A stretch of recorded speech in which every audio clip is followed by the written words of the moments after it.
can feel it down in my plums. They're getting a nice bluish rank. Getting ready to take them to the farmer's market. Special 2 plums for 1. What is up? Welcome into Adjust the Ranks, part of the Double FU, the FU times 2, the fantasy football universe. I am Jeremy Schulman at FF_Rebel on Twitter. We are here today with a very special mock draft. This is the 29th of our 30 mock drafts in 30 days series here on the Double FU. It is a full PPR 10-team redraft mock. We are going to fill this in just a few minutes. But of course, first, if you are interested, you can join the mock. The link is in the comments, just in case it isn't for some reason showing up for you. It is there now. Again, that's in the YouTube comments. You can join the mock draft with us that we're going to fire up here in just a couple of minutes. Before we do that, a couple of bits of business. The first of which is, of course, we're doing our 30 mocks in 30 days series. That is happening right now. We're day 29. So we got one more, final one tomorrow. We might do one on August 31st as well. We'll see. But of course, you can watch all of those mock drafts, both linked in our playlist on YouTube at the Fantasy Football Universe and on Twitter as well. All of that is there for you. Also, if you want to join us in our Discord to get kind of real-time advice on trades, on who should you draft, start, sit stuff, we're here all throughout the season. We also do Devi stuff with SC and Spencer. We also do Dynasty stuff with Mike and Rich, Jesse and myself as well, all over the map, redraft, etc.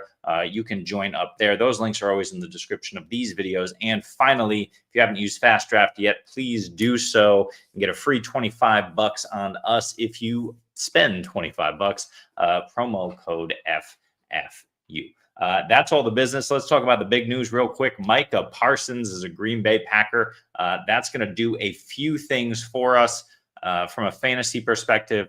Really, with Micah Parsons, it doesn't do much for him. If you're in an IDP league, he's just the same old guy that he was always going to be. But the thing is if you're, in a regular league and considering the impact, the Dallas defense wasn't very good anyway. Micah Parsons was holding out to begin with, so we didn't necessarily expect him with Dallas for the beginning of the season. Maybe we didn't necessarily expect him, not in Dallas anymore.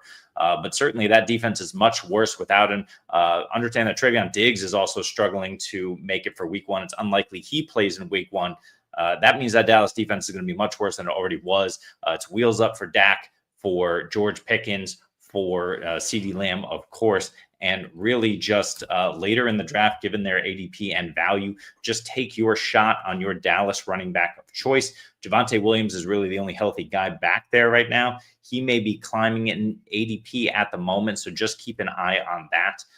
But it is possible that Jaden Blue kind of gets healthy quickly. Miles Sanders dealing with the shoulder, but he could get healthy. He's, probably the best pass blocker of the bunch. So really just take your shot on any of these backs here, and Dallas is going to help. On the other side, I don't love it for the Green Bay offense because their defense is going to be that much better, but you can't deny Josh Jacobs and his value right now.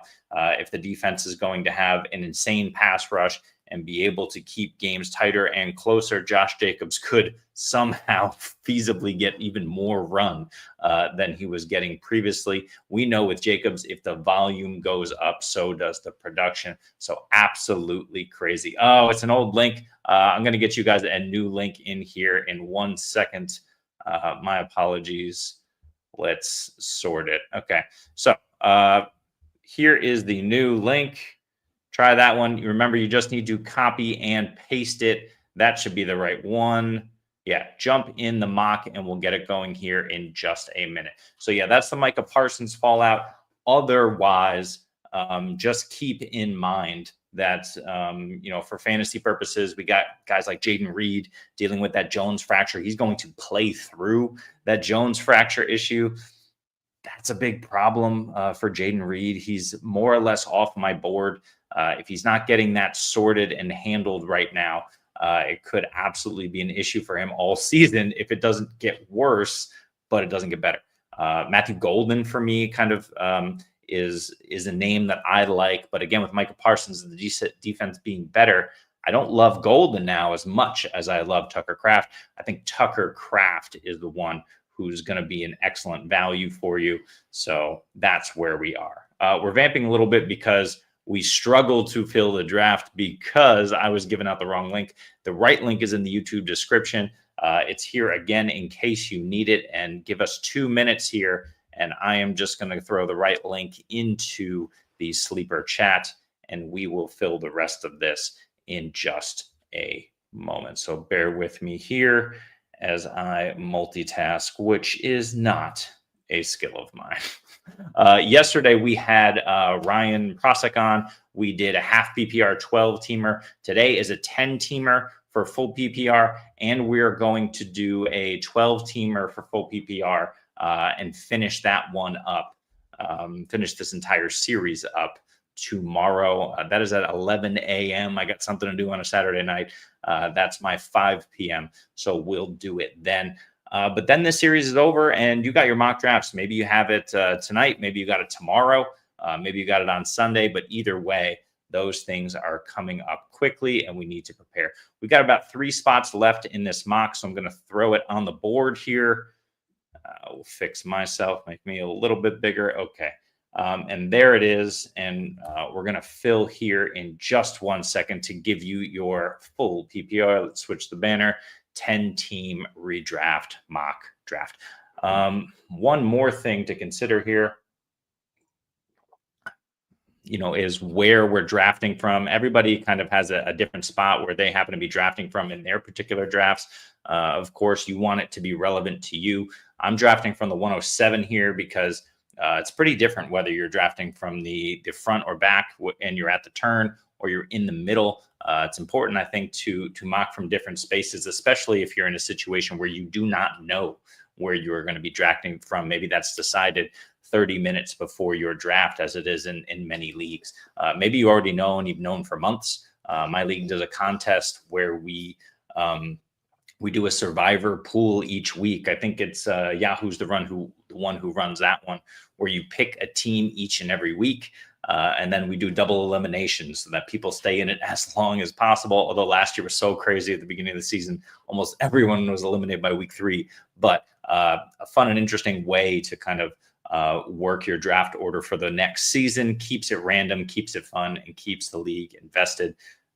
So that's an interesting way to do it. So I know I'm drafting from the 103 this year. But it is a 12 team. So that doesn't help me here. We got 2 spots left. Jump in, link in the YouTube chat if you want to mock with us. Also, we're answering any questions that you may have. So let us know. Jamie was mad at me yesterday for sniping him. He sniped me back mostly in those later rounds with the guys I like. Now we're drafting next to each other. Thanks a lot, Jamie. This will be extra fun as a result. Appreciate you as always. And it looks like people are joining. It's just going to take 1 extra minute here. We're going to get it going. 1 final slot to fill, the 106. If you're in the 106, jump in here and we will get this all fired up. All right. So that's about it. That's about all we got. Just trying to think of any other bits of news. Patriots released Jabril Peppers. Nothing serious there. We didn't talk too much about Rashee Rice and his 6-game suspension, but that's been an interesting conversation, especially in a 10-man league. You want to make sure that Rashee Rice is someone who you can pick up for kind of at a value, because in 10-man, you're likely to be able to sustain his lack of production those first 6 weeks. But at the same time, everybody else's team is better. So it really depends on his value as Mr. Sexy Guy joins the mock. So we're going to fire this up here in a few seconds. I will post in the chat here as well. If you want to, if you are in the mock draft, you can join us here. But let's fire this thing up. Once again, a 10-teamer, full PPR, as you can see on the bottom here. And we will see what happens first. But let me just throw the link here in the chat, and then we will get started. Still waiting on Moneyball Nola. You got 10 seconds, so 30 seconds per pick. Can be tricky, can be quick, but Moneyball Nola in our Discord as well, so he should be back up and running by the time it comes back to him. I heard it talked about that Jamar Chase maybe isn't the 101. I heard that on a podcast the other day because he had such a great season last year, maybe an outlier season. Jamar Chase can still regress, right? And this is full PPR. But even in half PPR, they were saying, oh, you want to take running backs? Jamar Chase can still regress and still be the overall 101 pick. I think that's absolutely ridiculous, especially with Bijan Robinson and his offensive line concerns, especially with Saquon Barkley and his regression that's coming. Another year older, certainly, the potential for Jalen Hurts to siphon more touchdowns, the potential for a healthier A.J. Brown season to, score more as well, Dallas Goedert, etc. So I really think that, you're overthinking it if you're not taking Jamar Chase 101 regardless. I'm certainly doing that here. I am up on the clock at the 107. Let's see who's available to me. Barkley just goes. So it's Justin Jefferson. We're in full PPR, so that's probably my pick. Malik Neighbors is interesting here. Achan's available, but I'm going to go JJ. I just think Justin Jefferson is so safe, and Christian McCaffrey goes here at the 105. I don't mind that, but he's really my 106, 107 as well. So between him and Jefferson is who I would prefer. Ryan and I talked yesterday about the fact that McCaffrey and Jefferson really are that second tier of players. You have your first tier, which is the top five. In this case, you switch Barkley and McCaffrey. Barkley's in that top five. And then you got CMC and Justin Jefferson right outside of that tier. Maybe you put Malik Neighbors in there if you like. But it's really those two guys for me. And the draft starts at the 108. You just get one of those 7 guys, lock them in. And then 108 is probably Malik Neighbors. So after Justin Jefferson at the 107, it's Derrick Henry, Malik Neighbors, Nico Collins, Brian Thomas Jr., Ashton Genty, Amon-Ra St. Brown. And I am back on the clock. It's really hard to ignore Devon Achane. Still, I'm going to do it. I'm going to take my guy. I got 2 guys here in this range. One of them is Brock Bowers, but the other one is this guy, Drake London. Cannot stop drafting Drake London. Just talked a little bit of crap about the Atlanta offensive line. I will continue to do so at the same time. Drake London, an absolute stud. And we know that between him, Kyle Pitts, Bijan being the running back, even though he'll catch some passes, Darnell Mooney hurt, Drake London is just going to see a crap ton of volume. That's what we want. I was on a buddy's podcast the other day, posted this on my Instagram reel today. But it's the big 4, right? It's volume, it's talent, good offense, bad defense. Atlanta's got it all. Maybe they improved the defense, but it wasn't a significant amount. So I'm going to go ahead and lean into that horrible situation there on defense, or at least what has been historically horrible for Atlanta. If they don't right the ship completely, I think Drake London is set up to absolutely smash. I've heard it talked about him as being the overall wide receiver 1 this season, as a dark horse candidate to get there. Makes sense to me. So I'm happy with that pick. So I start out Jefferson and London in full PPR, and then it's Puka, Devon Achane, Ladd McConkey, Bucky Irving, Chase Brown, Lamar Jackson, and Josh Jacobs, who we discussed at the top. I'm really happy with the way that the running backs have shaken out here, just in terms of their order. I think Devon Achane, even in a 10-man going mid-second, is totally fine. Bucky and Chase right after, and then Josh Jacobs. We also haven't seen Jonathan Taylor yet in full PPR. I think it's acceptable to pick Jonathan Taylor before Josh Jacobs. At the same time, I don't mind it either way. Like I said, with Micah Parsons in Green Bay, Josh Jacobs gets a tick up for me. It's not going to significantly affect his volume, or his value rather.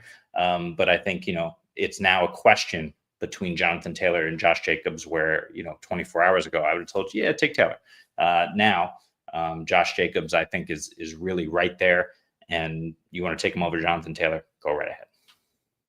After Jacobs, it's Brock Bowers at the 3-2 in a 10-man, good value. A.J. Brown, JSN. Who else are we looking at here? If Trey McBride falls to me, I'm going to grab him. We got Josh Allen, Jonathan Taylor, Kyron Williams, Tyreek Hill before Trey McBride on this ADP chart from Sleeper. And then T. Higgins right after him, who goes at the 305. Don't mind that pick. But in a 10-man, absolutely going to get McBride here. It's tempting to wait on Kittle. but I don't feel the need to do that, especially in a league where we're only starting 2 wide receivers. We only have 2 flex spots, 2 running backs, and in the onesie positions. I am happy enough to get McBride there, to reach on McBride. Not really. I think it's a good value. And to go ahead and look, maybe Kittle doesn't come back to me. Maybe McBride and Kittle go, and I don't get the chance to get him in the 4th. I don't want to play that game, even though I love George Kittle, and I'm not taking him above Trey McBride. I just think the upside with the youth, with the fact that he can only kind of go up from here, the fact that he's got to be able to score more touchdowns, the heavy volume we saw last season, and the fact that it's really just him and MHJ and nobody else. You can argue maybe the Cardinals will be better, even better on defense this year, will be more of a run-centered focus. Fine. But there's nobody else to throw the football, and they got to throw the football at least 450 times, which is incredibly low for an NFL team in 17-game season. So, yeah, you see Kittle go with the 402. So maybe McBride goes there. Maybe Kittle goes next, and I miss out. No chance. I'm happy with McBride at the 307. Again, we're full PPR, so happy to consider James Cook here. I'm not taking Tyreek Hill. It's too risky for me. And the only other value that I'm looking at here is Jaden Daniels. The question is, do I want to go early tight end and early quarterback? We've been discussing that all offseason. I'm not going to do it here only because I did it yesterday. But Jaden Daniels, super tempting right there.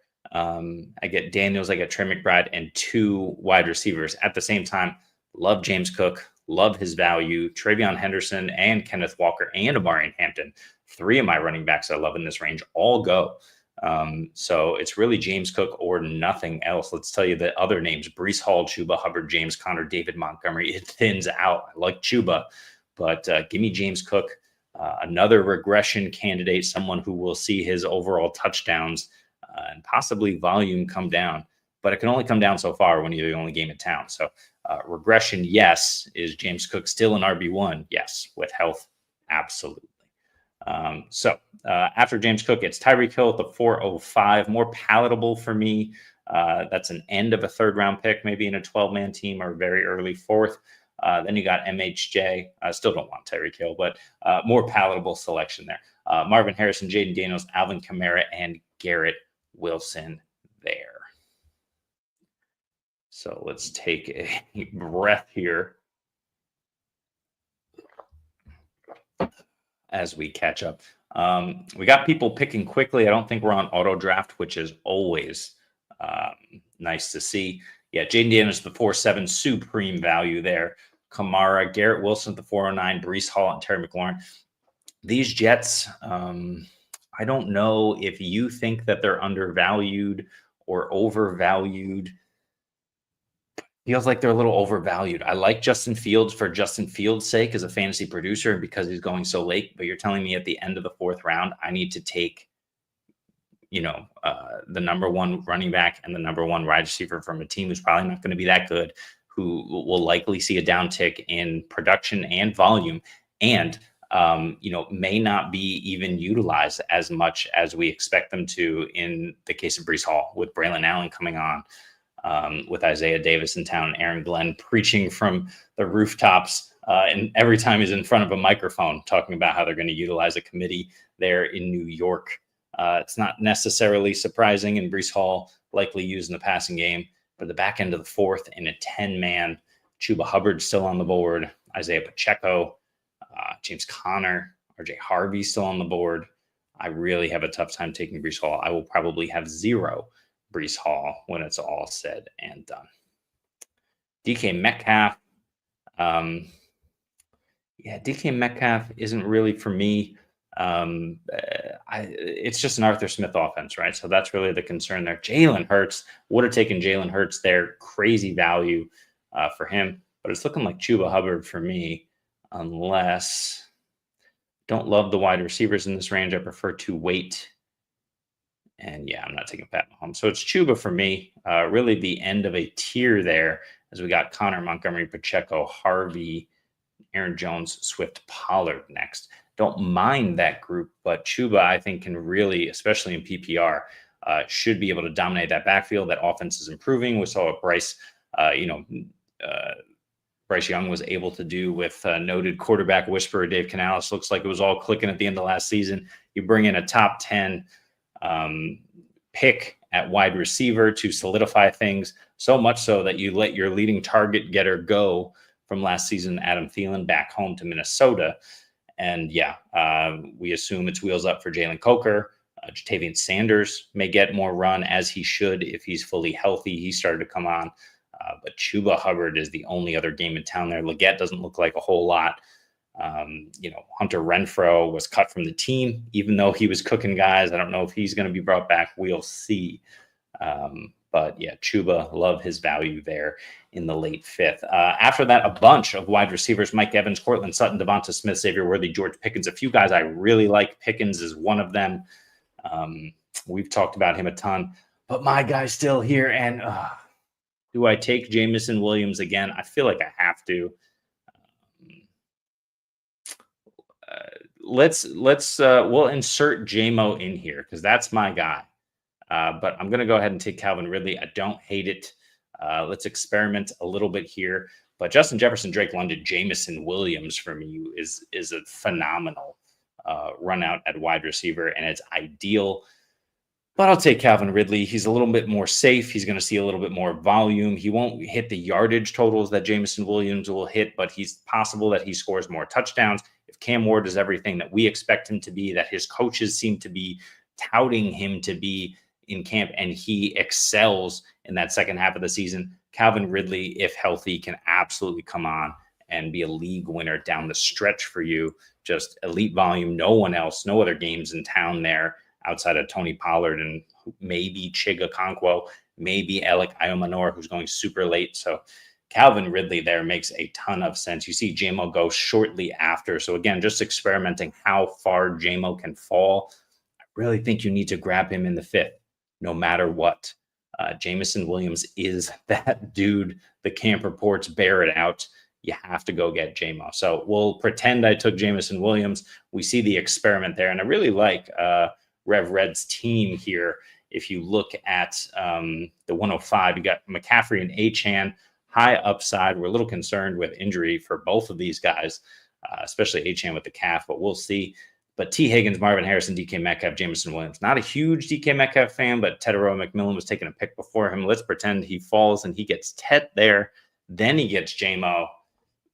I mean, that's really, really phenomenal. So listen, you gotta play the draft, you gotta play the board, you gotta take what's available to you at the same time. DK Metcalf, not a terrible consolation prize there. Although I'm going Sutton or Pickens, Ridley, or JMO there. Instead, he gets JMO in the next round anyway. DK should be, if nothing else, a steady touchdown producer with Aaron Rodgers. Double-digit touchdowns should be on the menu for DK. Is he going to give you a crap ton of yards and a bunch of volume receiving the football? I don't know. I don't think so. But, we know him and Aaron Rodgers are already working on that trust that Rodgers requires of his number one target. So it's hard to bet against a guy with that much talent and athleticism. So not a bad pick, just not the pick that I prefer there at the 5. All right, so after I take Ridley in the 6th, it's Isaiah Pacheco, Jameson Williams, Tony Pollard, Travis Hunter, RJ Harvey, all guys I really love. Then guys I don't. TJ Hawkinson, DJ Moore, not for me. I can understand the appeal, especially at this ADP. DJ Moore slipping to the 7th. We saw him going at the late 4th in 12-man leagues earlier in the summer. People are really high on Rome Odunze, myself included. The beat just won't stop for the Rome and Caleb connection. We'll see if that bears itself out. But then Mecca Igbuka, 702. He keeps climbing, rightly so. Mecca Igbuka looks to be a stud. Ricky Pearsall, that's a little bit early, but I don't mind it.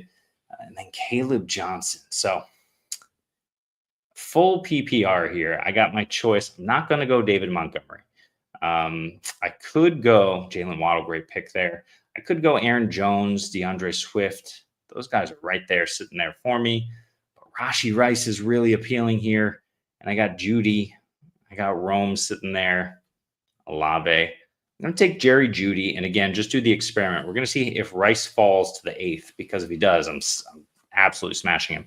But Rome Odunze is a nice consolation prize as well.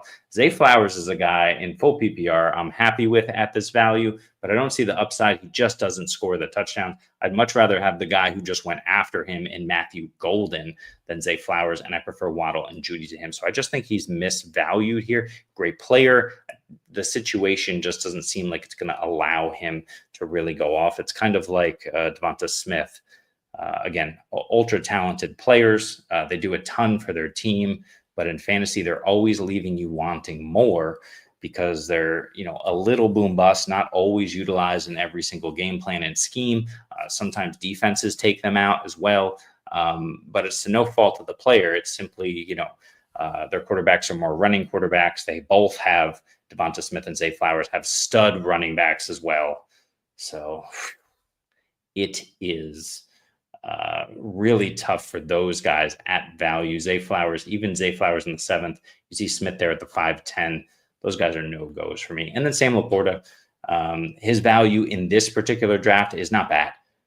But I just won't be taking Sam Laporta. I believe it's Jameson Williams. And if Isaac Tesla comes on at all, he's going to be someone who is very interesting. Oh, Rashee Rice almost came back to me at the 8:03. He goes. That's fantastic. I've got Rome available to me in a full PPR versus Aaron Jones.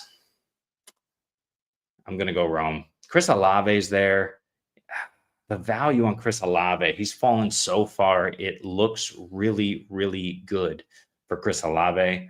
But the team is so bad. The quarterback situation is so bad. It's not Tyler Shuck right now. It's Spencer Rattler. Jake Hayner, they just kicked him to the curb. So, yeah, it's just really, really tough for Chris Olave right now. He should get a ton of volume. He should be the guy, but we don't know with Spencer Rattler if he's going to be able to find consistency back there, if he's going to, get rattled to the point where maybe he's just checking down Alvin Kamara a ton. Chris Olave running the deeper routes, not as deep as Rashid Shaheed, who unfortunately is off my board. As good of a player as he is, it's just really, really tough for those guys in these bad offenses, or the guys like we talked about, Zay and Devonta Smith, who are in great offenses, but are like the number 4 option and who are a little too boom bust to rely on. Let's get to a few comments here before we continue. Keep getting autoed. This is Moneyball Nola, I believe, from the 101. That sucks. Yeah, hopefully you figured that out, brother. Rocco right there. And then Jamie's saying Flowers is the number 1 target on his team. I wonder if that's incorrect. He was last year, but Mark Andrews was hurt. He was coming back from something. I wonder if it's still true. We got DeAndre Hopkins there. Look, I don't have PPR, right? Zay Flowers is likely the number 1 target on his team. He's got to get in the end zone. And I just don't see it with Derrick Henry, Lamar Jackson, DeAndre Hopkins brought in for those red zone. We got at some point a healthy Likely. We got a healthy Mark Andrews. Zay Flowers, I think it's 5. Is 5 touchdowns the most he's had in his career? Hasn't been a long career. But in 2 seasons, he's had 5 and then 4 touchdowns last year. It just doesn't get it done. I mean, he's catching around 75 balls a year. He's catching around 1,000 yards and 4 to 5 touchdowns. Could he take a leap? Sure. I don't think he takes a leap with Derrick Henry in town. I think that's really the issue. You need a Derrick Henry injury to find Zay Flowers upside at the goal line. And I don't know. We can hope for the player, but this is like a Jaden Reed, great player. We want to see more involvement. Josh Downs, great player. We want his quarterback situation to change. We talked about Devonta Smith. Zay Flowers just falls into this bucket of these are great players. The situation isn't good enough. Could Zay Flowers be used in the red zone? Yeah. Can he get open in the short area? Quickness? Yeah. But is Lamar Jackson that type of quarterback? And the answer is no. And I think the fact that Zay has only had 5 and 4 touchdowns over the last 2 years has shown us that, whereas the big bodies, Isaiah Likely, Mark Andrews, 11 touchdowns, even with that in a terrible year, 11 touchdowns last year. So the big bodies have proven that they are going to get the ball and get fed by Lamar. Derrick Henry, no exception there. Bo Nix and Kyler Murray off the board, followed by Debo. If I look at the quarterbacks available, it's Goff, no. Herbert, no. Purdy, Dak Prescott is here. Really do like Dak. I do not have a quarterback, but I'm going to push this a little bit. Jacoby Myers is a possibility, but I am not taking Myers over this guy, Stephon Diggs. Stephon Diggs on the New England Patriots looking healthy. Drake May improving, the offense improving. This is what is happening. This is Etta James is saying this is why he took Bo Nix with Jaden Daniels, because the board was looking rough. Could have stacked up Debo, James. Could have stacked up Debo with Jaden Daniels. Missed out on that opportunity. I do like Debo, but Stephon Diggs for me, one of the few clicks remaining that has that really solid upside that we like to see. And that kind of brings me to a point here that we don't talk enough about, is the fact that we're playing to win, right? Everybody here in a 10-man team, everyone's going to like their starting roster, especially we're pretty shallow. We're just 2 flexes. We're just 2 running backs and 2 wide receivers. It's a pretty shallow starting lineup. So what we need to consider is we need to find the guys in this range that have the highest upside. Steph Diggs, we know the player he is. The upside is if he is that player at his advanced age, back from injury, scoring touchdowns, being by far and away the #1 target. Evan Ingram has that upside at his advanced age. These tight ends that I'm looking at here, that I'm probably going to take one of, let's see, it's Andrews, Loveland, Pitts, all of these guys, Kraft, all of these guys have crazy upside as well.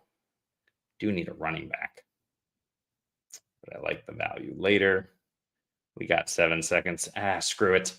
I like some of the values at tight end, but I'm just going to go ahead and lock in Dak in the 10th round. I don't mind it. Maybe it's a little bit of reach. He might have lasted. We got guys out here like James taking 2 quarterbacks.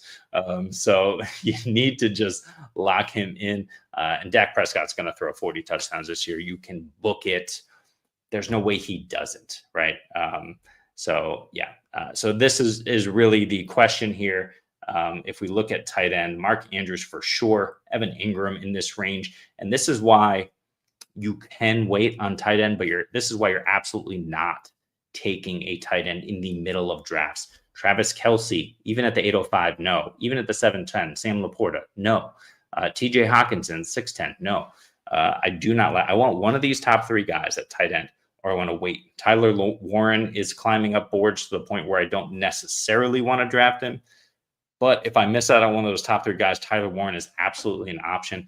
But look, if you wait 2 rounds, you got your pick of Evan Ingram at the 10:03, Mark Andrews at the 10:07, Kyle Pitts, who hasn't gone off the board yet, and we're at the 10:09.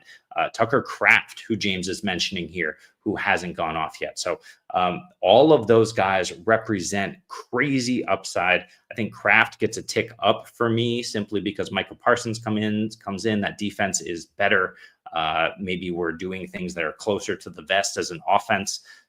We know that the Green Bay Packers and the coach whose name is failing me at the moment for the Packers, I don't know, but they win 13 games every year, and there's a reason they do that. They know how to win, right? They run the crap out of the ball with Josh Jacobs. They play conservatively enough, but they win games. And so for me, Micah Parsons in town, defense obviously takes a massive leap in Green Bay. The offense, I think, will play a little more conservative as a result. Josh Jacobs gets a bump. Guys like Matthew Golden, not so much. And with Jaden Reed with the Jones fracture, I love Tucker Kraft. So is it Tucker Kraft or Mark Andrews? I'm still going Mark Andrews, but it's really close between the two. So I like that question there. How many IR spots do we have in this league? Jamie, we'll have to talk about that afterwards. Who you got? You got Rashee. You got Kyron, Derrick Henry. We'll see. We'll see how it ends up for you, my man. Jamie, suspended. Do I allow suspended players on IR? I do. I want the IR spot to be functional and fun. I want to have fun in my fantasy leagues. So the only thing, even if a guy is out, I think even a dynasty league, I think you should have the flexibility to put an out guy on the IR spot. If he's hurt, if he's doubtful, no, I don't like that. But if the guy's out and not playing in a game, you should be able to put him on an IR spot. If he's suspended and not playing, you should be able to put him on an IR spot. This is kind of the fun way that you can kind of engage all of your league mates. Why not? Let's have fun with this game. You know what's fun?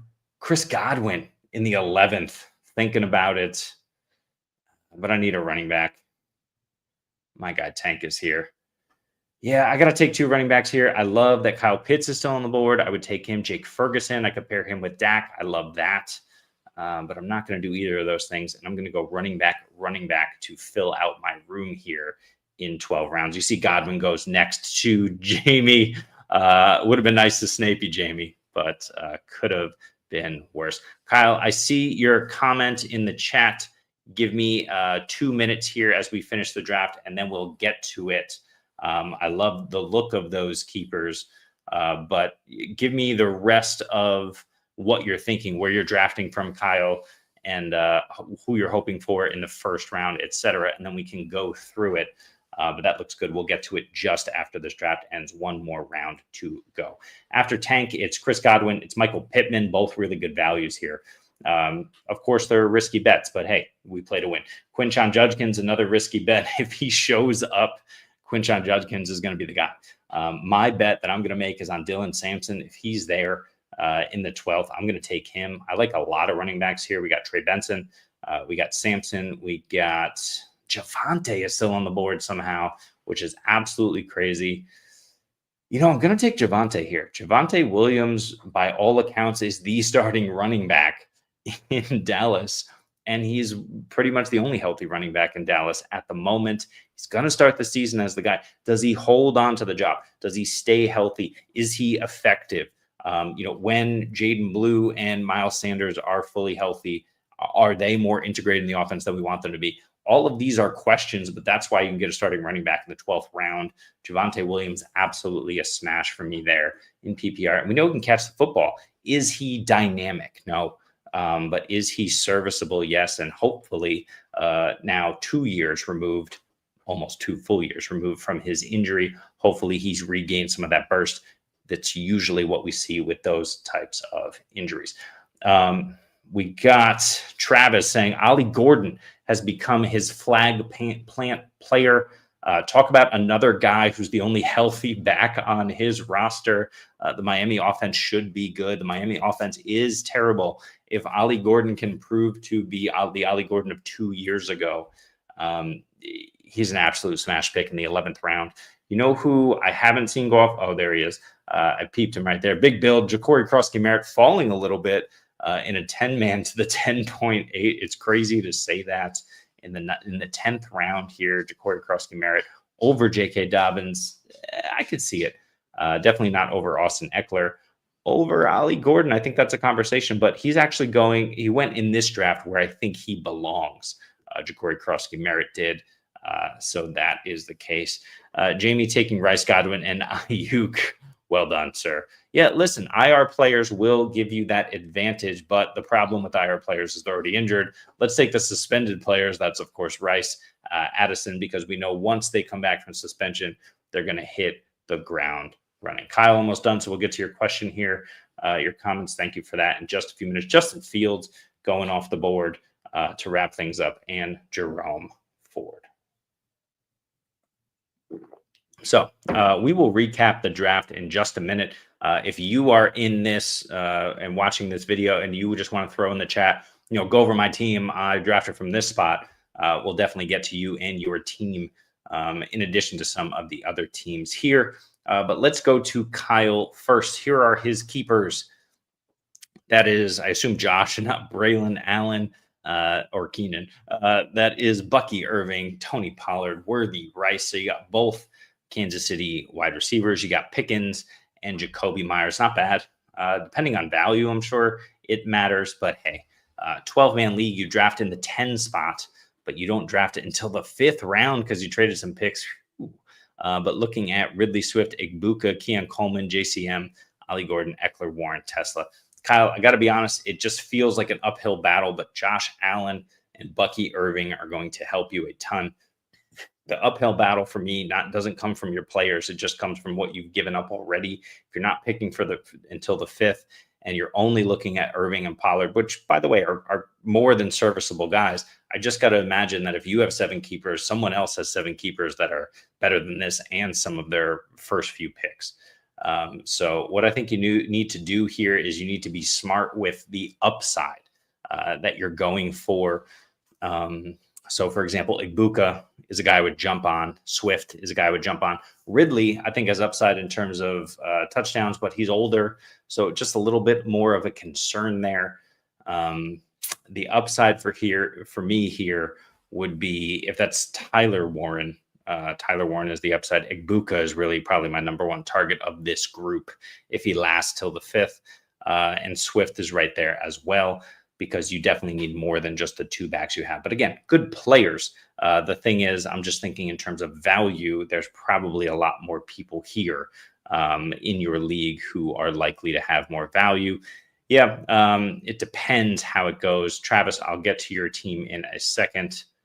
But yeah, not so bad, Kyle, but you got some work to do in the draft. Hopefully you get some of those guys and round out your team.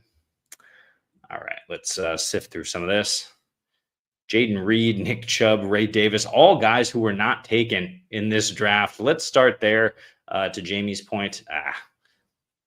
This sleeper desktop app stuff. For some reason, the sleeper, the browser app is what I have to cast from here. I used to be able to cast from the desktop app, which allows you different functionality that looks a lot more like the mobile version. Unfortunately, I can't. So I'm just left with this, which I can kind of show you the names here. But here is everybody who was not drafted, who is not a quarterback, because the 1 QB, who cares? Brian Robinson was not drafted. Kyle Pitts, Dalton Kincaid, if you're into that. Jaden Reed, as Jamie mentions, Nick Chubb, Jonnu Smith on Pittsburgh, interesting. Jake Ferguson is the name. That's a guy I'd like to draft a tight end, not over Pitts, though. Juwan Jennings was not drafted. That's another guy you can draft and put on your IR, Jamie. Jaden Blue was not drafted. Again, in 12 rounds, but of course, just a 10-team league. So it suffers. Marvin Mims, favorite sleeper there. Christian Kirk, Trey Benson, all not drafted. Adam Thielen on the Vikings first few weeks should be good for Thielen. He was not drafted. Bashal Tutin is a guy who usually goes in 12-man, 12-round mocks. He does not go. Early darling sleeper of the offseason, Cedric Tillman, did not go. His situation only improved. Woody Marks did not go. We mentioned Alec Eomanor, Pop Douglas didn't go, Mason Taylor, etc., etc. The list goes on. Some good value here, but everybody's team looks good in a 10-man. Speaking of teams looking good, let's talk about Travis's team from the 2 spot. CeeDee Lamb, love a CeeDee Lamb. If you're going to take CeeDee Lamb over Bijan, Jahmyr Gibbs, CMC, Barkley, congratulations. I have no qualms with that at all, especially in full PPR. CeeDee Lamb is my 103 pick, but 102 is seeming a lot sweeter. He could be the overall player once again this year. Chase Brown at the 209, Brock Bowers at 3-2, good value there. Garrett Wilson at the 4-9 is questionable. Especially when I could have Tedero McMillan. I'd prefer him to Garrett Wilson at this point.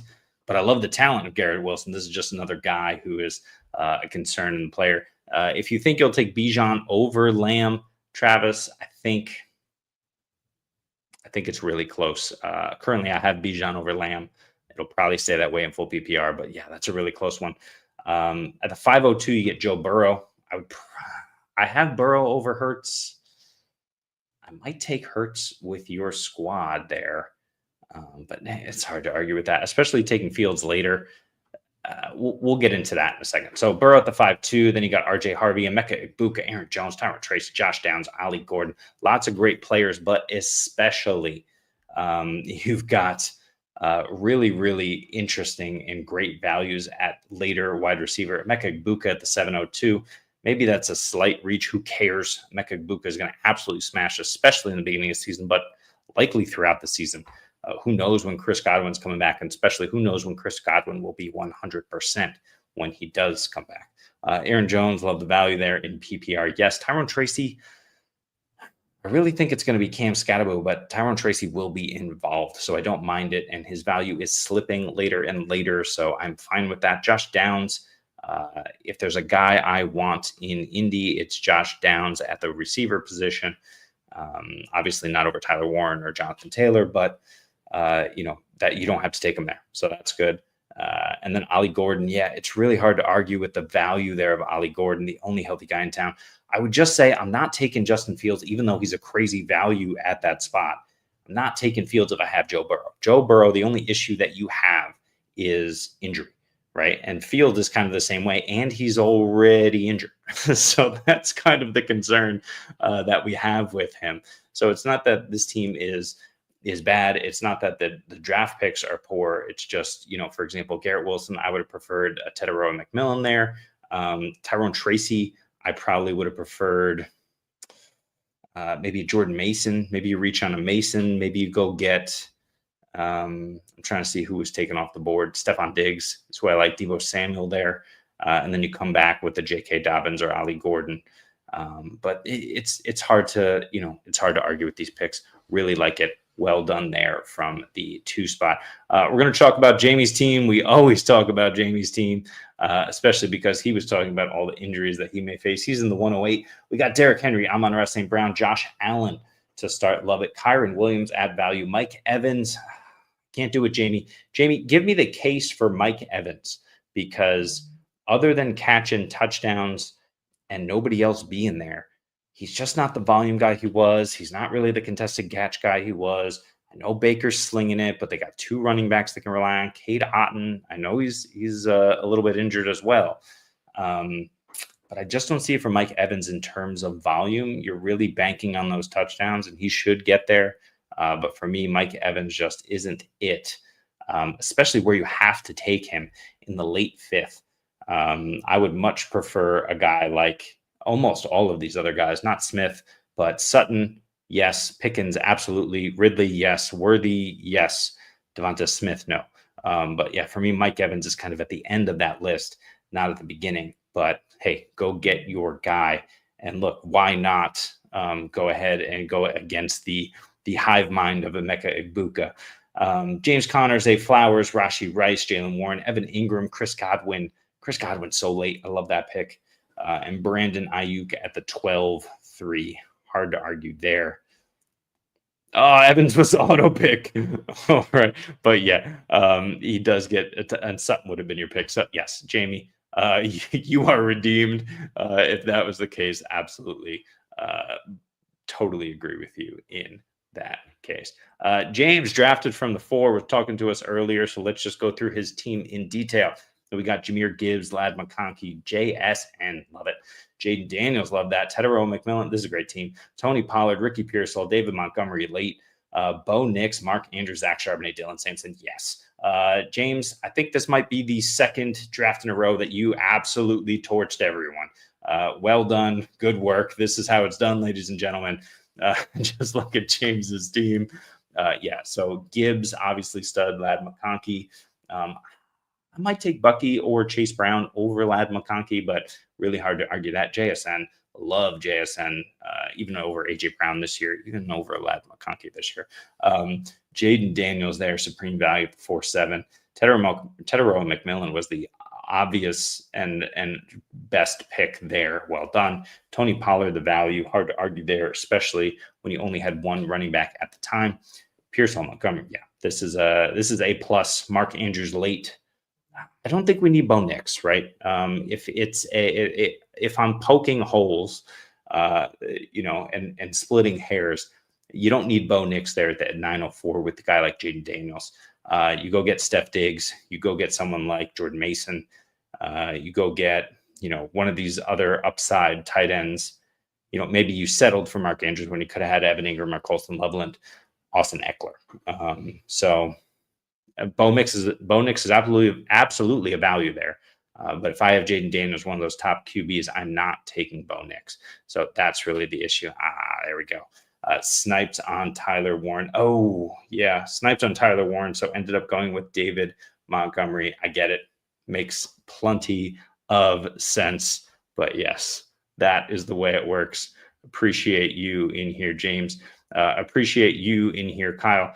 And with that said, we are going to kind of go through my team and then get out of here. So from the 107, I end up with Justin Jefferson, Drake London, Trey McBride.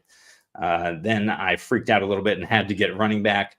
But I got two guys at the end of one of my tiers that I feel really comfortable having as my two top running backs, James Cook and Chuba Hubbard. So happy to grab those guys later and still end up with Justin Jefferson, Drake London, and a top tight end. So really happy about that. Then it was Calvin Ridley, but admittedly during the draft, as I was saying, I would have taken Jameson Williams. I can't stop clicking Jameson Williams. I wanted the experiment, gave him to Rev Red at the 2 picks later. But let's just pretend that's JMO. And then at the 707, I think I did say I was going to take Rashee Rice there because I liked his value. Instead, Jerry Jeudy, we did the experiment. Rashee almost made it back to me. Rashee Rice is going to miss the first 6 games, but yeah, I would have been happy to have him on my team at that point. Rome Odunze at the 804, not a bad consolation. Then Stephon Diggs, Dak Prescott, Tank Bigsby, and Javonte Williams. Hate Javonte Williams.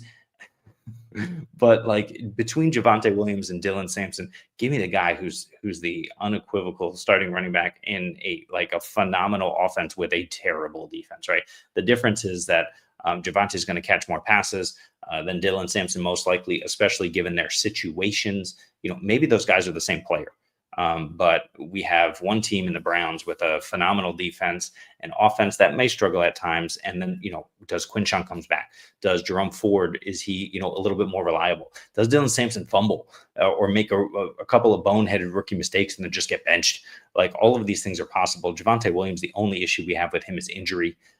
We're not concerned necessarily about Jaden Blue or Miles Sanders taking it over from him unless he's injured or ineffective. And the only reason he's been ineffective is because of injury. Like certainly before he was injured, he wasn't this smash player for the Denver Broncos. At the same time, he was very young. So I'll give him the benefit of the doubt there, and I will take him in the 12th round.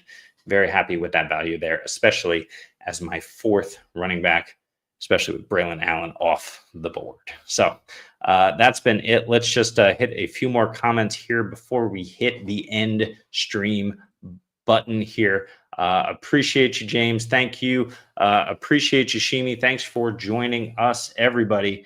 I don't have Samson. It'll have to be Javonte and Odunze, but no, I don't want Bo Nix. Get out of here, James. Get it. Okay, so we're going to get out of here. Thank you so much for joining us once again. This has been, let's bring it up here, our 30 mocks in 30 days series. The entire series is linked over on Twitter. It's also in a playlist on YouTube. You can catch all of the mocks. We've done mocks on ESPN, on Yahoo. We've used the Fantasy Pros mock draft tool. We've used another mock draft tool. I forget which one it is, but we're just trying to give you a bunch of sense. We've done guillotine leagues. We've done, super flex leagues, tight end premium leagues, tiered PPR.